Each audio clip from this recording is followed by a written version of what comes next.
இன்னைக்கு நம்ம குரோக்கோஸ் basketball season 3 13th episode தான் பார்க்க போறோம். மிடில் ஸ்கூல் ஃபர்ஸ்ட் இயர்ல நம்ம ஆமனேவும் மோமோவும் சும்மா ஜாயின் பண்ணியிருப்பாங்க. சோ என்ன கிளப்ல ஜாயின் பண்ணலாம் அப்படின்னு கேட்டதுக்கு கண்டிப்பா ஆமனே பாஸ்கெட்பால் கிளப்ல தான் ஜாயின் பண்ணி ஆகணும். சரின்னு மோமோவும் அப்படின்னா நானும் பயங்கரமா முயற்சி பண்ணி உங்களோட கிளப்போட மேனேஜர் ஆகிறேன் அப்படின்னு சொல்லிட்டு இருந்திருக்கேன். குரோக்கோவும் ஃபர்ஸ்ட் இயர்லயே அந்த ஸ்கூல்ல ஜாயின் பண்ணியிருப்பானா, ஈவன் மிடோரிமாவும் ஜாயின் பண்ணியிருக்கேன். அப்ப இருந்து ஜோசியத்து மேல மிடோரிமாக்கு எப்பவும் ஒரு பெரிய நம்பிக்கை. கையில ஒரு டெலிபோன் டைரக்டரி வச்சிருந்திருப்பான், லக்கி ஐட்டம்னு. முராசகி பையனும் பயங்கர ஹைட்டா இருக்க, ஆஹா இவனை ஒரே அமுக்கி நம்ம டீம்ல சேர்த்திடலாமா அப்படின்னு இருக்கிற எல்லா ஸ்போர்ட்ஸ் கிளப்பும் பிளான் போட்டுக்கிட்டு இருப்பானுங்க. நம்ம ரியோட்டாவுமே எந்த கிளப்புக்கே போறதுன்னே தெரியாம சும்மா அங்கதான் உலாவிட்டு இருந்திருப்பானா. ஆகாஷியுமே ஸ்கூலுக்கு வந்திருப்பான். ஆகாஷியோட ஃபேமிலி பேக்ரவுண்ட் ஒரு பெரிய பெத்த ஃபேமிலி. இப்படி எல்லாத்தோட ஆரம்பம் அந்த டைக்கோவோட மிடில் ஸ்கூல் ஃபர்ஸ்ட் டேலயே ஆரம்பிச்சிருந்திருக்கும். குரோக்கோக்கு அவன் ஃப்ரெண்டு ஒரு லெட்டர் வேற அனுப்பி இருந்திருப்பான். நீ ஆல்ரெடி ஒரு கிளப்ல ஜாயின் பண்ணிட்டியா, நானும் ஜாயின் பண்ணிட்டேன், கண்டிப்பா நம்ம ரெண்டு பேரும் பயங்கர ஹார்ட் ஒர்க் பண்ணி மெயின் டீம்ல வந்துட்டு நேஷனல்ஸ் ஆடும்போது நம்ம எதிரெதிர் டீம்ல ஆடலாம் சரியா அப்படின்லாம் சொல்லியிருந்திருப்பான். குரோக்கோக்கு அந்த ஏஜ்ல நம்ம பழைய ஃப்ரெண்டு கூட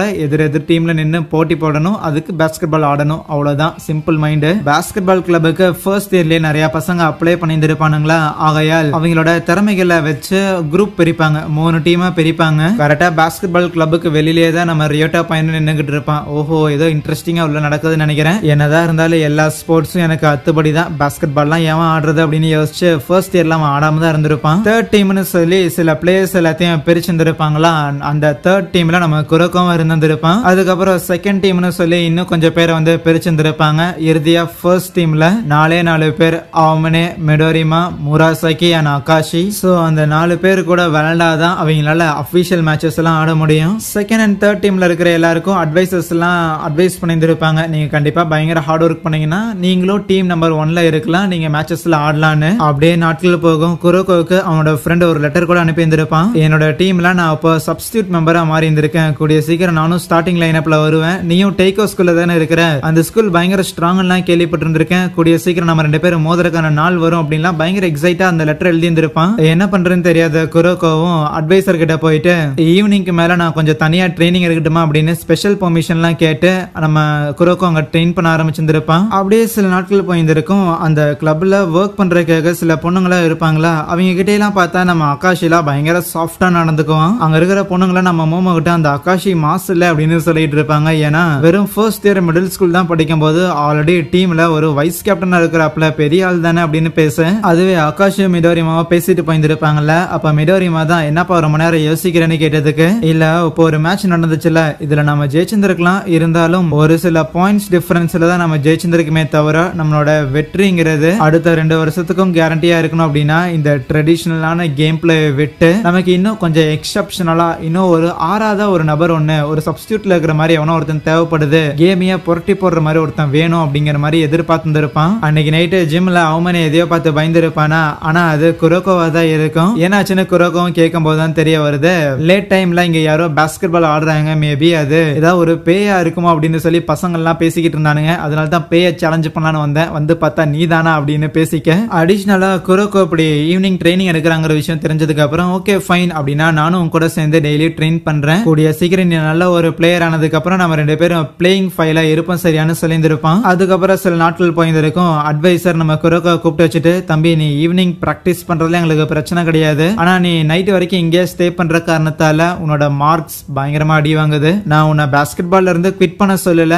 ஆனா எது முக்கியம் ஸ்டடீஸா பாஸ்கெட் பாலா நீயே முடிவு பண்ணிக்கன்னு சொல்லியிருப்பாரு. அதுக்கப்புறம் குரோக்கோக்கு என்ன பண்றேனே தெரியல. அவன் ஃப்ரெண்டு கூட ஒன்னா மேட்ச் ஆட முடியாதுன்னு நினைச்சு பயங்கரமா வருத்தப்பட்டு இருந்திருப்பான். என்ன நம்ம இவ்வளவு வீக்கா இருக்கிறோம், நம்மளால பாஸ்கெட் பாலே ஆட முடியாதான்னு. இந்த விஷயத்த கடைசியோட அவன் நெகட்டிவ் சொல்லிட்டு, சாரிப்பா நான் எவ்வளவு முயற்சி பண்ணாலும் என்னால ஒரு நல்ல பிளேயர் ஆக முடியாது போலேன்னு சொல்ல, மெயின் டீம்ல இருக்கிறவங்க கூட இவ்வளவு லேட் நைட் நின்று இங்க பிராக்டிஸ் பண்றதெல்லாம் கிடையாது, நீ பண்ற அப்படின்னா இவ்வளவு பிராக்டிஸ் பண்ணதுக்கு அப்புறம் நீ ஒரு பிளேயரா வேஸ்ட் எல்லாம் இல்ல, அதுக்கு நீ தொடர்ந்து பிராக்டிஸ் பண்ண நீ டீம்ல வந்துருவ அப்படின்னு நான் கேரண்டி கொடுக்க மாட்டேன், ஆனா நீ விட்டுட்டு போயிட்டு அப்படின்னா கண்டிப்பா நீ வரமாட்டேல, கொஞ்சமாவது யோசிக்கலான்னு சொல்லும் போது மத்தவங்க அங்க வந்திருப்பாங்க. இங்க என்னடா பண்றேன்னு கேட்டதுக்கு அவமனேவும் நான் யூஸ்வலா இங்க தான் ட்ரெயின் பண்ணுவேன், இவன் கூட தானே சொல்லும் போது குரோக்கோவை கவனிச்ச ஆகாஷி அவன் மேல லைட்டா இன்ட்ரெஸ்ட் வருது. சோ அதனால குரோக்கோட்ட என்ன திறமை இருக்குன்னு பார்த்தா ஒரு திறமை இல்ல. அதை பார்த்து ஆகாஷி ஷாக் ஆகுறான். நீ ட்ரைனிங் எடுக்கிறதுக்கு கொஞ்சம் கூட சலிச்சுக்கிட்டதே கிடையாது, இருந்தாலும் உன்னால எதுவுமே பண்ண முடியலங்கிறதா எனக்கு பயங்கர ஆச்சரியமா இருக்கு. அதே நேரத்துல ஒரு ஸ்போர்ட்ஸ் பிளேயரா பாக்குறோம் அப்படின்னாலே வந்து அவன் ஸ்போர்ட்ஸ் ஆடுற ஒருத்தன் அப்படின்னு அசால்ட்டா கண்டுபிடிச்சிடலாம். ஆனா உன்னை பார்த்து என்னால அதை கூட சொல்லவே முடியல. மோஸ்ட் ஆஃப் த டைம் உன்னோட இருத்தல் உன்னோட பிரசன்ஸ் கூட என்னால ஃபீல் ஃபீல் பண்ண முடியாத மாதிரி தான் இருக்கு. அது என்னன்னு உட்காந்து கண்டுபிடிக்கிறதுக்கு எனக்கு விருப்பம் கிடையாது. ஆனா கண்டுபிடிச்சின்னா மறக்காம என்கிட்ட வந்து சொல்லு சரியானங்கிறது போயிருந்திருப்பான். இதை ஒட்டு கேட்ட மிடோரிமாவும் ஓகே நீ சூஸ் பண்ண போற அந்த 6வது ஆள் இவன்தானா அப்படின்னு கேட்டா யாருக்கு தெரியும், அவன் சாதாரண ஒரு ஸ்ட்ரேஞ்சர் மட்டும்தான். என்னை பொறுத்த வரைக்கும் அவனை பத்தி எனக்கு கவலையே கிடையாது. சும்மா போற போக்குல ஒரு சின்ன எலும்பு துண்டு போடுற மாதிரி தான் அந்த ஐடியாவை போட்டிருந்திருக்கேன். அந்த ஐடியாவை பிடிச்சிட்டு வளர்றதும் வளராதும் அவனோட இஷ்டம்னு ஒரு மாதிரி ரூத்லெஸ்ஸா பேசியிருந்திருப்பானா மிடோரிமாக்கு ஷாக்கா இருந்திருக்கும். அன்னைக்கு ஈவினிங் அவமனே கூட பேசிட்டு வந்துகிட்டு இருக்கும்போது ஓகே கண்டிப்பா என்னால ஷூட் பண்ண முடியாது அப்படின்னா ஏதாவது பாசிங் டெக்னிக் இல்லைன்னா அசிஸ்ட் பண்றதுக்கு அதுக்கு தான் ஏதாவது கத்துக்கணும் அப்படின்னு அவமனேட்ட பேசிக்கிட்டு ஏதாவது ஐடியா கிடைக்குமான்னு சொல்லி லைப்ரரி வந்திருப்பானா.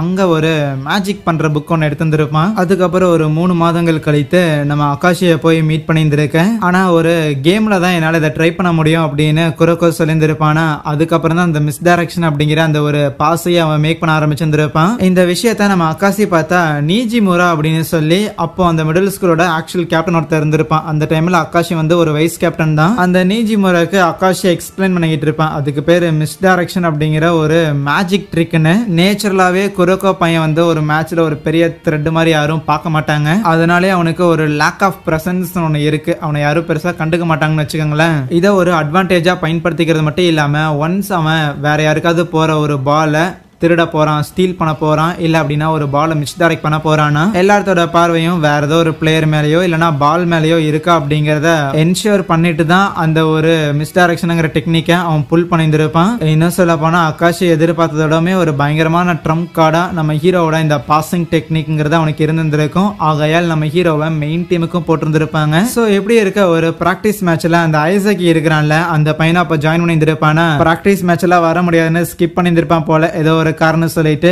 அதனால பிளேயிங் ஃபைல இறங்குறதுக்காக நம்ம குரோக்கோக்கு ஒரு வாய்ப்பு கிடைச்சிருந்திருக்கும். ஆனா மேட்ச்ல இறங்கினோடனே குரோக்கோ அங்க பயங்கரமா சொதப்ப ஆரம்பிச்சிருந்திருப்பான். மொத மேட்சா இருக்குமா அதனால பயங்கரமா பதறிக்கிட்டு இருக்க. கீழே விழுந்து மூக்கெல்லாம் வேற உடைச்சிக்கும். சோ வேற வழி இல்லாம அந்த நீஜிமுரா அப்படிங்கிற கேப்டனை தான் உள்ள இறக்கி இருந்திருப்பாங்க. கொஞ்ச நேரம் போனதுக்கு அப்புறம் குரோக்கோவை உள்ள இறக்கி விட்டா குரோக்கோவால எந்த ஒரு பாசஸையும் பிடிக்க முடியாது. அவனோட டைமிங் அவ்வளவு மோசமா இருக்கும். கண்டிப்பா குரோக்கோ கிட்ட ஒரு யூனிக்கான ஸ்டைல் இருக்குங்கிறது உண்மைதான். இருந்தாலும் அவன் நிறைய தப்பு பண்றான். அதை சரிப்படுத்தணும்னு நினைப்பாங்க.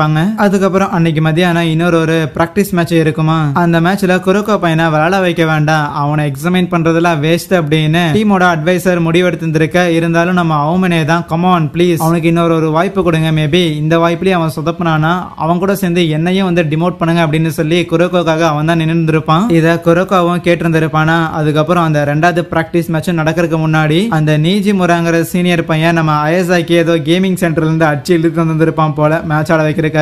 2 குவார்டர் முடிஞ்சு 3வது குவார்டர்ல தான் நம்ம ஹீரோவை இறக்கிந்திருப்பாங்களா. அப்ப ஆகாஷி தான் நம்ம ஹீரோக்கு சில அட்வைஸ் எல்லாம் போட்டு விட அதை கேட்டுட்டு அதுக்கப்புறம் ஆட ஆரம்பிச்ச குரோக்கோ இந்த தடவை கேர்வியான சில பாசஸ் எல்லாத்தையும் மேக் பண்ண ஆரம்பிச்சிருந்திருப்பான். ஆனா அந்த பாசஸ் எல்லாமே ஆடுற மத்த பிளேயர்ஸுக்கு ஸ்கோர் பண்றதுக்கு ரொம்ப ஏதுவா இருக்கும். இதோட அகாஷியோட பாசஸ பாயிண்டா கன்வெர்ட் பண்றதை விடவுமே குரோக்கோட பாசஸ கன்வெர்ட் பண்றது பெட்டரா இருக்குன்னு நினைச்சிருந்திருப்பாங்க. சோ அதுக்கப்புறம் அந்த மெயின் டீமோட ஒரு 6வது பிளேயரா நம்ம ஹீரோவையும் செலக்ட் பண்ணியிருந்திருப்பாங்க ஒரு சப்ஸ்டியூட்டா. இந்த சந்தோஷமான விஷயத்த நம்ம குரோக்கோ பையன் அவனோட ஃப்ரெண்டுக்கும் மெசேஜ் அனுப்ப அவனும் திருப்பி ரிப்ளை அனுப்பியிருந்திருப்பான். கூடிய சீக்கிரம் நம்ம டோர்னமெண்ட்ல சந்திக்கலான்னு. பிளஸ் அங்கேயே இந்த ஒரு எபிசோடே முடிக்கிறாங்க.